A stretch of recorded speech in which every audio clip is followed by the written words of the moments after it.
అందరికీ నమస్కారం. ఓం గం గణపతియే నమః. ఓం నమః శివాయ. ఓం శ్రీమాత్రే నమః. జ్ఞానానందమయం దేవం నిర్మల స్ఫటికాకృతం ఆధారం సర్వవిద్యానాం హయగ్రీవం ఉపాస్మహే. అందరికీ నమస్కారం. ఈరోజు మనము శుక్రుడు వివిధ ద్వాదశ రాశుల్లో ప్రయాణించినప్పుడు ఎవరెవరికి ఏ ఫలితాలు ఎలా ఉంటాయో అవి చూద్దాం. అయితే నేను ముఖ్యంగా అందరికీ చెప్పాల్సి ఎప్పుడు ప్రతిసారి చెప్తూనే ఉంటాను. ఇప్పుడు కూడా చెప్తున్నాను మళ్ళీ కూడా. మనము రాశి ఫలితాలు అంటే చంద్రుడు ఉన్న రాశిని రాశి అంటాం. సో చాలా మందికి తమ ఒకవేళ తమ పుట్టిన తేదీ నక్షత్రం ఇవన్నీ ఏమి తెలియకపోతే వాళ్ళు ఏంటంటే వాళ్ళ నామ నక్షత్రంతో రాశి వాళ్ళు పెట్టేసుకొని దాని ద్వారా ఫలితాలు చూసుకుంటారు. అలా కాకుండా జన్మ జాతకం కనుక ఉన్నట్టయితే అప్పుడు ఆ రాశి ఫలితాలు రాశి కంటే ఎక్కువగా మనకి లగ్నం ఫలితాలు బాగా వర్తిస్తాయి. సో ఇక్కడ ఏంటంటే వృషభ రాశిలో శుక్రుడు ఆల్రెడీ ట్రాన్సిట్ పొందుతున్నాడు, అంటే ప్రయాణం చేస్తున్నాడు. అయితే ఇది మనకి మే 14వ తారీఖు వరకు మనకి శుక్రుడు వృషభ రాశిలోనే ప్రయాణం చేస్తుంటాడు అన్నమాట. సో వివిధ లగ్నాల వారికి అంట, లేదా లగ్నాలు తెలియని వారికి రాశి ఎలాంటి ఫలితాలు ఇస్తాయి మనం ఇప్పుడు చూద్దాము. వృషభ రాశిలో శుక్రుడు వచ్చాడు అంటే ద్వాదశ రాశుల్లో అది రెండవ రాశి అవుతుంది. రెండవ రాశి అతి ముఖ్యమైనది వృషభ రాశి. వృషభ రాశి తన సొంత రాశి అవుతుంది, అంటే తన సొంత ఇంట్లోకి శుక్రుడు ప్రయాణం చేస్తున్నాడు. అది కూడా శుక్రుడు ఇప్పుడు ఒంటరిగానే ఉన్నాడు. సో ఇప్పుడు ఏంటంటే మనము ఒక వ్యక్తి తన ఇంట్లో ఉన్న స్వతంత్రం, అది అటు పేదవాడైనా కానీ, మధ్యతరగతి వాళ్ళైనా కానీ, గొప్ప వాళ్ళైనా కానీ, ఎవరైనా కానీ బయట ఎటు ప్రయాణం చేసినా కానీ మళ్ళీ తిరిగి తన ఇంట్లో వచ్చిన తర్వాత పొందిన ఆనందం, సంతోషం పట్టలేని ఆనందం కదా. సో అలాగే ఇక్కడ మనకు కూడా శుక్రుడు తన సొంత ఇంట్లోకి వచ్చాడు కాబట్టి అది కలిపురుషలో రెండవ రాశి అవుతుంది కాబట్టి చాలా మంచి ఫలితాలు వస్తాయి. ముఖ్యంగా మనకి ఫైనాన్స్ పరంగా అయినా, డబ్బుల పరంగా అయినా,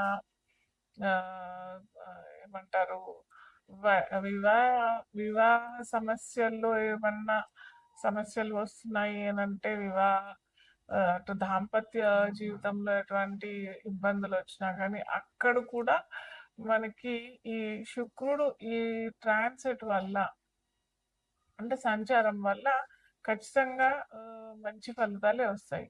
సో ముఖ్యంగా మనము ఇప్పుడు మేషరాశితో మనము ఒక్కొక్క రాశి వాళ్ళకి ఎలాంటి ఫలితాలు ఇస్తారు, లగ్నం అంటే లగ్నం తెలియని వారికి రాశి అని అనుకున్నట్టయితే ఎలాంటి ఫలితాలు ఇస్తాడు విత్ రెమెడీస్ మనం తెలుసుకుందాం. నెక్స్ట్ ఇప్పుడు మనము లగ్నం తెలియని వారికి రాశి అని చూసినట్టయితే వృషభ రాశిలోనే మనకి ఈ శుక్రుడు సంచరిస్తాడు కాబట్టి వృషభ లగ్నానికి అధిపతి ఎవరు అని అనుకుంటే మనకి ఇక్కడ శుక్రుడు అవుతాడు. సో ఈ శుక్రుడు ఇంతకు ముందు చెప్పుకున్నాం కదా, తన ఇంట్లో మనం అక్కడ కూర్చుంటే ఎంత ప్రశాంతంగా, ఎంత హాయిగా, ఎంత సంతోషంగా ఉంటుందో అదే అనుభవం మనకి ఇక్కడ శుక్రుడు వృషభ రాశిలో వారికి, వృషభ లగ్నం వారికి అయినా కానీ చాలా హాయిగా, చాలా శ్రద్ధనిస్తాడు. సో ఇప్పుడు ఏంటంటే శుక్రుడు ఏంటి, కళలకి కారకుడు, అలాగే కంఫర్టబుల్ లైఫ్, లగ్జరియస్ విలాసాలు, ఇవన్నిటికీ కారకుడు ఎవరు అని అంటే కళలు, అంటే 64 కళలకి కారకుడు శుక్రుడే ఇక్కడ మనకి. సో కళాకారులకి కూడా చాలా మంచి సమయం ఈ సమయం. లేదా ఎవరన్నా కొత్తగా ఏదైనా కళలు నేర్చుకోవాలి అని అనుకుంటే అంటే సంగీతం, నృత్యం, గానం ఇలాంటి ఏమన్నా ఇంకా డ్రాయింగ్ ఇలాంటి ఏమన్నా నేర్చుకోవాలి. పిల్లలు ఉంటారు కదా! చిన్న పిల్లలు అయినా గానీ వారికి కూడా ఇది మంచి సమయం అనే చెప్పొచ్చు.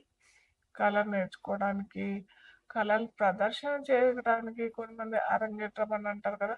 సో, అది ఎప్పుడు కావాలి, ఎలా చేసుకోవాలి ఇది అని అనుకున్న వారికి కూడా ఈ సమయం అయితే చాలా మంచి సమయం. ఎందుకంటే శుక్రుడు తన సొంత రాశిలోనే ఉన్నాడు. తన సొంత రాశిలో ఉండి కూడా 3 విభిన్నమైన నక్షత్రాల్లో ప్రయాణిస్తాడు. మంచి నక్షత్రాలు ఇవి కూడా మనకి కృత్తిక నక్షత్రంలో ప్రయత్నిస్తాడు, రోహిణి నక్షత్రంలో, మృగశిర నక్షత్రంలో. ఒక్క కృత్తికలోనే కొద్దిగా ఎందుకంటే శుక్రుడికి అది రవి నక్షత్రం అవుతుంది కాబట్టి కొద్దిగా ఇబ్బంది ఉంటుంది ఆ టైంలో. కానీ మిగతా 2 నక్షత్రాలు రోహిణి నక్షత్రం చూసినట్టయినా కానీ మృగశిర నక్షత్రం వారికైనా కానీ చాలా మంచి ఫలితాలు ఇస్తాడు. అయితే స్పెసిఫిక్గా లగ్నం వృషభ లగ్నం వారికి అయితే ఇది మహాలవ్య యోగం అని చెప్పచ్చు. మనకి పంచమహాపురుష యోగాల్లో ఇది మొట్టమొదటి పీఠం వేసాము అని అంటే మహాలవ్య యోగం. ఏ జాతకులు అయితే మహాలవ్య యోగంలో జన్మిస్తారో వారికి జీవితాంతం అంటే వాళ్ళు ఏంటంటే నేను ఎప్పుడు చెప్తుంటాను, ఒక బ్యాగేజ్ అనేది మనం తెచ్చుకున్నాం కదా, అది పాపమైనా కానీ పుణ్యమైనా కానీ. సో వీళ్ళంటే అంటే బాగా పెద్ద మూట పుణ్యం మూట తెచ్చుకున్నారు.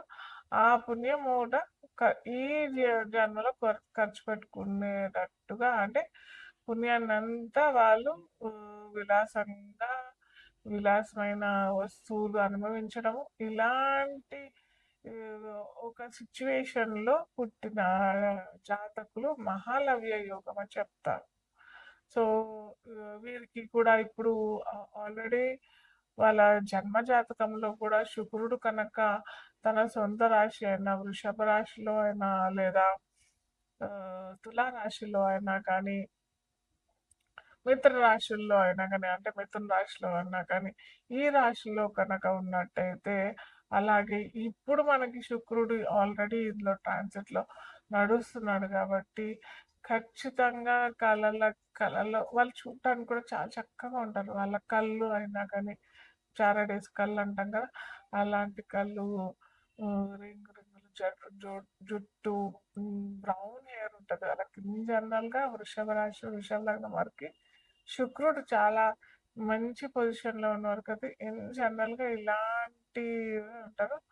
సో అయితే వీరికి ఇంకొకటి చెప్పాలంటే ఏమైనా కొనుక్కోవాలి అని అనుకున్న వారికి కూడా కొనుగోలు చేయాలి అని కొనుగోలు అని అంటే ఏంటి వస్తువులు అంటే విలాసవంతమైన వస్తువులు అంటే ఒక మంచి కారు కొన్నాము, ఒక మంచి ఇల్లు, ఒక మంచి విల్లా చూస్తాము, ఒక మంచి ఫ్లాట్ చూస్తున్నాము, బంగారం కొనుక్కోవాలనుకుంటున్నాము, జ్యువెలరీ, వస్త్రాలు మంచి మంచి వస్త్రాలు కొనుక్కోవాలి అని అనుకున్న వారికి కూడా ఇది మంచి సమయం అనే చెప్పచ్చు. ఏ రంగంలో ఉన్నారు అని చూడకండి, అన్ని రంగాల వారికి మటుకు ఖచ్చితంగా వృషభ లగ్నం వృషభ రాశి వారికి మంచి ఫలితాలు ఇస్తాడు. కేవలం నేను చెప్పేది గుర్తుపెట్టుకోండి, కొనుగోలు చేయటానికి విలాసవంతమైన జీవితాన్ని అనుభవించడానికి మాత్రం చక్కటి సమయం అని చెప్పచ్చు. అయితే కొందరికి ఉంటాడు వాళ్ళ లగ్నాలకైనా రాశి వాళ్ళకైనా కానీ శుక్రుడు సరిగ్గా లేదు, మాకు చంద్రుడు సరిగ్గా సరైన పొజిషన్లో లేడు. ఆల్రెడీ అంటే లగ్నం వేరు చంద్రుడు వేరు. అందరూ కొద్దిగా కన్ఫ్యూజ్ అయ్యేది ఏంటంటే లగ్నం అదే అనుకుంటారు, రాశి అదే అనుకుంటారు. కాదు, ఇది కాదు. లగ్నం డిఫరెంట్, రాశి డిఫరెంట్. రాశి చంద్రుడు ఎక్కడ ఉంటాడో మన జన్మ జాతకంలో చంద్రుడు ఎక్కడ ఉంటాడో అది మనం రాశి అంటాం. సో ఇక్కడ ఏంటంటే మనకి లగ్నం వృషభ లగ్నం అయ్యి చంద్రుడు రాశి వేరేగా ఉన్నాడు, శుక్రుడు కూడా సరిగ్గా లేడు అని అంటే మటుకు ఖచ్చితమైన రెమెడీస్ చేసుకొని మనకి జ్యోతిష్యంలో రెమెడీస్ చేసుకున్న తర్వాత ఫలితాలు వచ్చేవి చాలా అద్భుతంగా వస్తాయి. సో మీరు పర్సనల్గా నన్ను సంప్రదించాలి అని అనుకుంటే మీ శుక్రుడు ఎక్కడున్నాడు, చంద్రుడు ఎక్కడున్నాడు, రవి ఎక్కడున్నాడు ఇవన్నీ చూసి చాలా ఈజీగా మీరు ఇంట్లోనే చేసుకునే విధంగా నేనైతే చెప్తాను. సో, ఇప్పుడు నా చేతిలో ఉన్నది చూస్తున్నది ఇదేంటంటే 7 చక్ర క్రిస్టల్ బ్రేస్లెట్. సో, ఇది ఎవ్వరైనా ధరించొచ్చు. ఈ పర్టిక్యులర్‌గా ఈ రాశి వాళ్ళే, ఈ రాశి వాళ్ళే అన్నట్టు అయితే ఏమీ లేదు. దీంట్లో మనకి ప్యూర్ క్రిస్టల్స్ ఉంటాయి. ఇక్కడ రెడ్ జాస్పర్ ఉంటది. ఇక్కడ గ్రీన్ అవెన్జరిన్ అనేసి అంటే క్రిస్టల్స్ పేర్లనమాట ఇది. గ్రీన్ అవెన్జరిన్ ఇక్కడ మనకి ఇది చూసినట్టయితే యెల్లో సఫారో, ఇది చూసినట్టయితే ఇది చూసినట్టయితే బ్లూ సఫారో, ఇదైతే గ్రే పర్పుల్ అవెన్షన్. సో ఇలాగా ఇవన్నీ ఒక్కొక్క క్రిస్టల్ ఒక్కొక్క తత్వం చెందినదన్నమాట. అంటే మన బాడీలో సప్త చక్రాలు ఉంటాయి కదా, ఈ చక్రాలన్నీ మనం బ్యాలెన్స్డ్గా ఉంటేనే మనకి ఎటువంటి ఆరోగ్య సమస్య లేకుండా ఉంటుంది. బాడీ ఒత్తిడి పొందకుండా ఉంటుంది. సో, మనము అటు డాక్టర్స్ దగ్గరికెళ్ళి చిన్న చిన్న వాటికి ఏదో మెడిసిన్స్ ద్వారా క్యూర్ అయిపోతది. కానీ అది టెంపరరీ ఎఫెక్టే కదా! ఎప్పుడైతే మనకి 7 చక్రాలు కరెక్ట్‌గా అలైన్ అయ్యి కుండలిని శక్తి అంటాం కదా! సో, ఆ కుండలిని శక్తి మనము ఇప్పుడున్న హడావుడిలో మాత్రం చేసుకోలేని వారు కూడా ఈ దీన్ని ధారణ చేసినట్టయితే, ఎప్పుడైతే మన ఈ చక్రాలు కరెక్ట్‌గా అలైన్ చేసినట్టయితే, మన ఎనకాల ఉంటాయి. బ్యాక్ బోన్ ఉంటాయి కదా! స్పైనల్ కార్డ్‌కి కరెక్ట్‌గా 7 చక్రాలు ఉంటాయి. ఈ చక్రాలు కనుక అలైన్ చేసినట్టయితే మనకి ఎటువంటి ఆరోగ్య సమస్యలు రావు. మానసిక ఒత్తిడి కూడా లేకుండా ఉంటుంది. కాకపోతే ఇంతకుముందు చెప్పాను కదా!